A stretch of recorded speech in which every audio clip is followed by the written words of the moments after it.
If you're going to highlight the lines that you're reading, does that generally mean you're going to just always hold on to that book, or will you still pass it down? Will you donate it? And do they benefit maybe because you highlighted it, or do they not benefit because it's like, well, I didn't want to read this marked up, these marked No, up pages? actually, I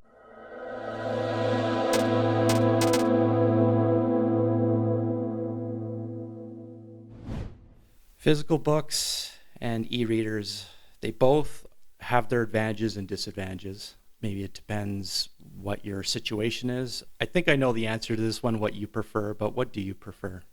Well, as you mentioned, they both have pros and cons. Electronic devices, e-readers, Kindles, have a huge advantage, for example, if you're traveling and you want to take half a dozen books with you. That takes up a lot of space in your suitcase. So to have one little slim device, huge advantage. Some of the disadvantages would be, for example, if you were on vacation and you're reading your electronic device and then that nasty little pop-up screen comes up, low battery, and you have no way of recharging your device. So that just stops your reading right there. That, I would say, is a disadvantage if you have failed to recharge your device or... Like, I mean, people should be proactive and bring a power bank with them. That's true. But they don't often do that. So there's just a chance of that. Yeah. And plus the fact that if you are reading outdoors, there is the possibility of having a glare on the screen that might be a little harder on the eyes.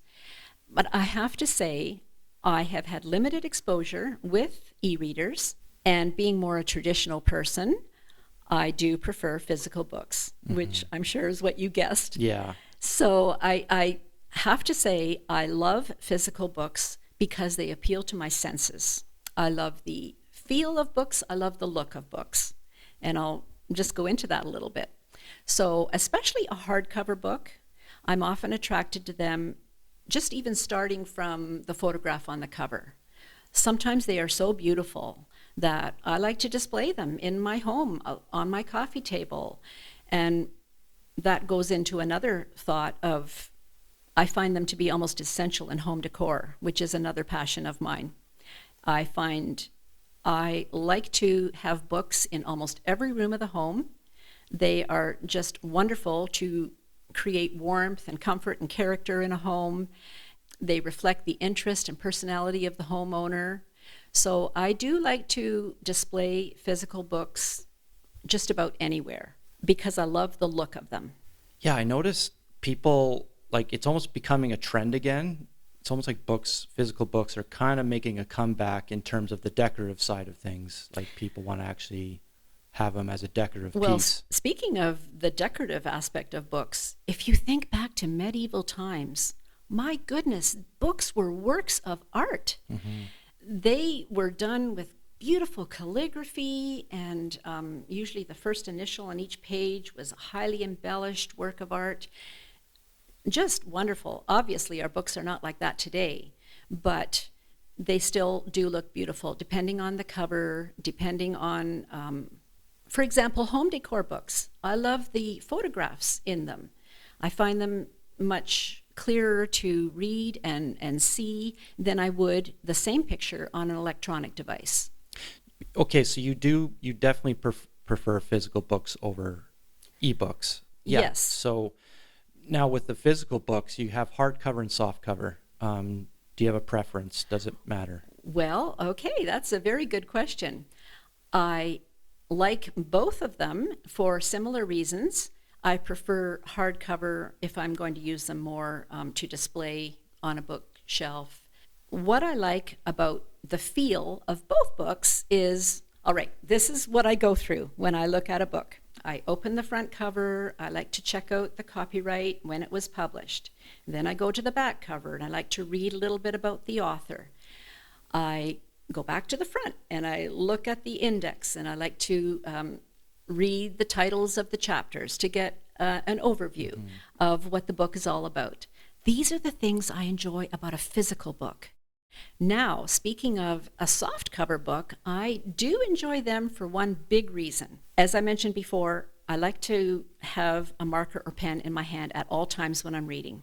Right. So I would underline key phrases and passages. If I come across a word that I don't understand, I immediately look it up in the dictionary and I write a simple definition of that word above it so that I find that when I do that, I can use it in my vocabulary. But does that put you in a position where you need to almost buy a copy of each, a soft cover and a hard cover, so one to mark up and then one as a decorative piece? Does that put you in a tough spot? Or No, what I find that I do, if I have a hardcover book, I'm just a little neater about writing in it.